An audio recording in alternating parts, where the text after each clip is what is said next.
Hello students, আমার চ্যানেলে তোমাদেরকে স্বাগত। শুরু করছি 2027 মাধ্যমিক পরীক্ষার্থীদের জন্য একটি ইতিহাসের ক্লাস। তোমাদের সামনে রয়েছে দ্বিতীয় অধ্যায়, ইতিহাসের সংস্কার, বৈশিষ্ট্য, পর্যালোচনা। এই অধ্যায় থেকে আমরা টেক্সট বই খুঁটিয়ে শর্ট প্রশ্ন করব, যেমনটা আমরা ইতিহাসের ধারণা প্রথম অধ্যায় থেকে করেছি, যে টেক্সট বই খুঁটিয়ে আমরা শর্ট প্রশ্ন করেছি। তো এখন তোমাদের সামনে সংস্কার, বৈশিষ্ট্য, পর্যালোচনা, ইতিহাসের দ্বিতীয় অধ্যায়। এই অধ্যায় থেকে আমরা টেক্সট বই খুঁটিয়ে শর্ট প্রশ্ন খুঁজে বের করবো। ঠিক আছে, প্রথম থেকে শেষ পর্যন্ত দেখবে, একটু স্কিপ করবে না।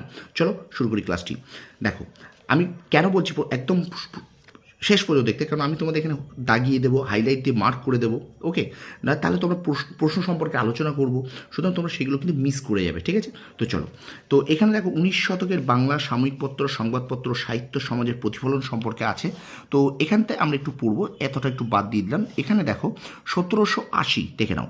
1780 খ্রিস্টাব্দের 29 জানুয়ারি জেমস অগাস্টাস হিকির সম্পাদনায় বেঙ্গল গেজেট নামে যে খবরের কাগজটি ছেপে বেরোয় তাই হলো বাংলা তথা ভারতের প্রথম সংবাদপত্র। এটি ইংরেজি ভাষায় ছাপা সাপ্তাহিক পত্রিকা। তাহলে এখান থেকে প্রশ্ন আসবে যে বাংলা তথা ভারতের প্রথম সংবাদপত্র কোনটি? বেঙ্গল গেজেট। বেঙ্গল গেজেটের সম্পাদক কে ছিলেন? বেঙ্গল গেজেটের সম্পাদক জেমস অগাস্টাস হিকি। কত সালে বেঙ্গল গেজেট পত্রিকাটি বার হয়? না 1780 খ্রিস্টাব্দের 29 জানুয়ারি। আর বেঙ্গল গেজেট এটা কি ধরনের পত্রিকা? এটি একটি কিন্তু সাপ্তাহিক পত্রিকা, ইংরেজি ভাষায় ছাপা হতো। ঠিক আছে, তো এই লাইনটা থেকে দেখো কতগুলো প্রশ্ন আছে, এই হাইলাইট দিয়ে মার্ক করে দিলাম। এগুলো কিন্তু তোমরা খাতায় একটু নোট করে নেবে। ঠিক আছে, অবশ্যই নোট করে নেবে। এবার দেখো 19বিংশ শতাব্দীতে প্রকাশিত সাময়িক পত্র, এটা একটু দেখে নিই। দেখো 1818 থেকে 43 খ্রিস্টাব্দ পর্যন্ত সময়কালকে বাংলা সাময়িক পত্রের প্রথম পর্ব হিসেবে নির্দেশ করা হয়। শ্রীরামপুর ব্যাপটিস্ট মিশনের দিগদর্শন হলো বাংলা ভাষায় প্রকাশিত প্রথম সাময়িক পত্র। তাহলে এখান থেকে প্রশ্ন আসবে যে শ্রীরামপুর ব্যাপটিস্ট মিশনের দিগদর্শন হলো বাংলা ভাষায় প্রকাশিত প্রথম সাময়িক পত্রিকা। তাহলে এখান থেকে প্রথম প্রশ্ন আসবে, বাংলা ভাষায় প্রকাশিত প্রথম সাময়িক পত্রিকার নাম কি? না দিগদর্শন। আর ঠিক আছে, তো বাংলা ভাষায় প্রকাশিত প্রথম সাময়িক পত্রিকা, এটা মনে রাখবে কত সালে প্রকাশিত হয়? 1818 সালে প্রকাশিত হয়। আমি বারবার বলছি, আমি কিন্তু প্রশ্ন সম্পর্কে আলোচনা করে দিচ্ছি। দেখো এর সামান্য পরে ওই মিশন থেকে বেরোয় মার্চ মানের সাপ্তাহিক সাপ্তাহিক সমাচার দর্পণ। দেখো সমাচার দর্পণ, তাহলে এই সমাচার দর্পণ পত্রিকার সম্পাদককে? না সমাচার দর্পণ পত্রিকার সম্পাদক কিন্তু এই মার্চম্যান। ঠিক আছে, এটাও কিন্তু 1818 খ্রিস্টাব্দে বার হয়।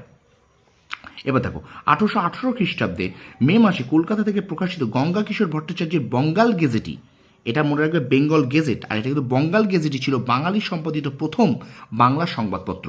তাহলে এখান থেকে মনে রাখবে যে কলকাতা থেকে প্রকাশিত হতো, যে বাঙালি, এখান থেকে এই পর্যন্ত পড়বে। দেখো যে এই যে কলকাতা থেকে এই যে বঙ্গাল গেজেটি পত্রিকার সম্পাদককে? না বঙ্গাল গেজেটি পত্রিকার সম্পাদক গঙ্গা কিশোর ভট্টাচার্য। ঠিক আছে, আর বাঙালি সম্পাদিত প্রথম বাংলা সংবাদপত্র কোনটি?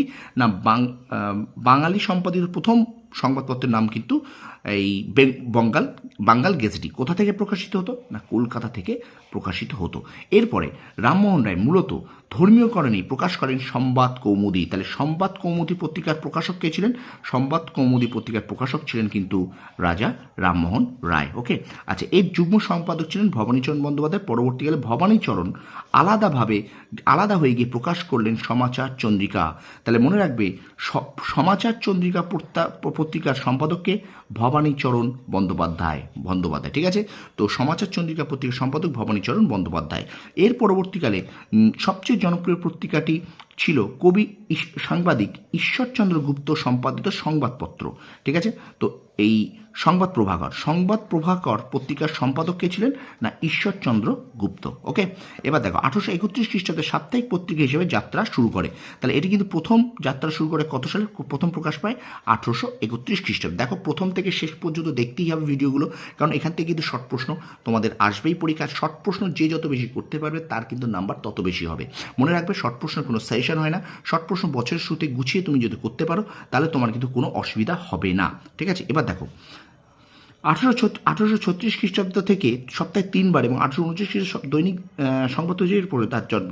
আচ্ছা, জন্মকাল থেকে 1859 খ্রিস্টাব্দে পর্যন্ত ঈশ্বরচন্দ্র গুপ্ত ছিলেন এর সম্পাদক। ঠিক আছে, আচ্ছা, এই যে ঈশ্বরচন্দ্র গুপ্ত কিন্তু এই সংবাদ প্রভাকর পত্রিকার প্রথম সম্পাদক ছিলেন। তার মৃত্যুর পর ভাই রামচন্দ্র গুপ্ত এই পত্রিকার সম্পাদক করেন। অতঃপর প্রায় বন্যার জলে মতো বেরোতে থাকে এই ভাষায় বিভিন্ন ভাষা আছে। ব্রজেন্দ্রনাথ বন্দ্যোপাধ্যায় তাঁর সংবাদপত্রের সেকালের কথা গ্রন্থে এর বিস্তৃত বিবরণ দিয়েছেন। তাহলে এখানে মনে রাখবে যে সংবাদপত্র সংবাদপত্রের সেকালের কথা, এই গ্রন্থটি কার লেখা? না ব্রজেন্দ্রনাথ বন্দ্যোপাধ্যায়ের লেখা। কি বললাম? সংবাদপত্রের সেকালের কথা গ্রন্থটি কার লেখা? ব্রজেন্দ্রনাথ বন্দ্যোপাধ্যায়ের লেখা। আচ্ছা, সাময়িক পত্রের জগতে 1872 খ্রিস্টাব্দে বঙ্কিমচন্দ্র চট্টোপাধ্যায়ের বঙ্গদর্শন আবির্ভাব একটি সারা জাগানো ঘটনা। তাহলে বঙ্গদর্শন পত্রিকা প্রথম কত সালে প্রকাশিত হয়? 1872 খ্রিস্টাব্দে। এটি কার? না বঙ্কিমচন্দ্র চট্টোপাধ্যায়ের কিন্তু সম্পাদক ছিলেন এই তোমার বঙ্গদর্শন পত্রিকার। ওকে, এর আবির্ভাবকে সারা জাগানো ঘটে। বাংলা সাময়িক পত্রের নারী সমাজকেও পাঠক হিসেবে পেল। স্বয়ং রবীন্দ্রনাথ বঙ্গদর্শন আবির্ভাবকে স্বাগত জানিয়েছিলেন। এরপর সমকালীন অপর একটি পত্রিকা ছিল দ্বারকানাথ বন্দ্যোপাধ্যায়ের অবলা বান্ধব। ঠিক আছে। আচ্ছা, অবলা বান্ধব পত্রিকাটি কার সম্পাদক ছিলেন? কে? না দ্বারকানাথ গঙ্গোপাধ্যায়। কি বললাম? এটি ঢাকা থেকে প্রথম প্রকাশিত হয়। তো ঢাকা থেকে প্রথম প্রকাশিত হতো কোন পত্রিকা? না এরকম সমকালীন অপর একটি পত্রিকা কি ছিল? না দ্বারকানাথ গঙ্গোপাধ্যায়ের অবলা বান্ধব। এটি ঢাকা থেকে প্রথম প্রকাশিত 1859 খ্রিস্টাব্দে। তবে 7টি সংস্করণ প্রকাশের পর এটি বন্ধ হয়ে যায়। 19বিংশ শতাব্দীতে প্রকাশিত বিভিন্ন সাময়িক পত্র ও গ্রন্থগুলি প্রকাশনার সময়কাল নিচে দেওয়া হলো। ঠিক আছে। তো এই পর্যন্ত আমি তোমাদের আজকে প্রথম পর্বটা শেষ করলাম, ফার্স্ট পর্ব এই পর্যন্ত শেষ করে দিলাম। তো এই পার্টটুকু যেটুকু আমি তোমাদের পড়ালাম, যেটুকু তোমাদের হাইলাইট করে দিলাম, তোমরা অবশ্যই এটাকে স্ক্রিনশট করে নাও, স্ক্রিনশট করে খাতায় তুলে রাখো। যেগুলো হাইলাইট করে দিয়েছি বা যেগুলো তোমাদের আমি দাগিয়ে দিয়েছি, মার্ক করে দিয়েছি, সেগুলোকে তোমরা শর্ট প্রশ্ন অবশ্যই করবে। প্রশ্নগুলো সম্পর্কে আলোচনা আরেকবার করে দিচ্ছি। বেঙ্গল গেজেট পত্রিকার সম্পাদক কে ছিলেন? James Augustus Hicky. Bengal Gazette পত্রিকার প্রথম কবে প্রকাশিত হয়? 1780 খ্রিস্টাব্দে। বাংলা তথা ভারতের প্রথম সংবাদপত্রের নাম কি? বেঙ্গল গেজেট। ওকে, বেঙ্গল গেজেট একটি ড্যাশ পত্রিকা, সাপ্তাহিক পত্রিকা। আচ্ছা, দিগদর্শন পত্রিকা কত সালে প্রথম প্রকাশিত? 1818 খ্রিস্টাব্দে। সমাচার দর্পণ পত্রিকার সম্পাদক কে ছিলেন? মার্সম্যান। আচ্ছা, সমাচার দর্পণ দিগদর্শন পত্রিকার প্রথম প্রকাশ কবে হয়? 1818 খ্রিস্টাব্দে। আচ্ছা, বাঙ্গাল গেজেটি পত্রিকার সম্পাদককে গঙ্গাকিশোর ভট্টাচার্য। বাঙালি সম্পাদিত প্রথম বাংলা সংবাদপত্রের নাম কি? বাঙ্গাল গেজেটি। ওকে, সংবাদ কৌমুদী পত্রিকার সম্পাদক কে ছিলেন? রাজা রামমোহন রায়। এই ধরনের প্রশ্ন। সমাচার চন্দ্রিকা পত্রিকার সম্পাদক ঈশ্বরচন্দ্র গুপ্ত। ঠিক আছে। ভবানীচরণ বন্দ্যোপাধ্যায়। সমাচার চন্দ্রিকা পত্রিকার সম্পাদক ভবানীচরণ বন্দ্যোপাধ্যায়। আর সংবাদ প্রভাকর পত্রিকার সম্পাদক ঈশ্বরচন্দ্র গুপ্ত। আচ্ছা, সংবাদপত্রের সেকালের কথা গ্রন্থটি কার লেখা? না ব্রজেন্দ্রনাথ বন্দ্যোপাধ্যায়ের লেখা। ওকে, এইভাবে কিন্তু তোমাদের শর্ট প্রশ্নগুলো পড়বে।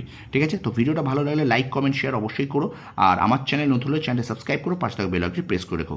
2027 মাধ্যমিক পরীক্ষার্থীদের জন্য বাংলা, ইতিহাস এবং ভূগোলের ক্লাস কিন্তু কন্টিনিউ আমার চ্যানেলে আপলোড করা হচ্ছে। অবশ্যই সাপোর্ট করো। তোমরা সাপোর্ট করলে আমি অবশ্যই মোটিভেশন পাবো এবং দারুণ দারুণ ক্লাস তোমরা পাবে। মনে রাখবে কিন্তু শর্ট প্রশ্নের কোনো সাজেশন হয় না। শর্ট প্রশ্ন কিন্তু বইটাকে খুঁটিয়ে পড়তে হয়। যার কাছে যে টেক্সট বইটা আছে সেই টেক্সট বইটা তুমি খুঁটিয়ে পড়ো। ঠিক আছে। তোমরা সফল হও। তোমাদের সাফল্য কামনা করি। ধন্যবাদ।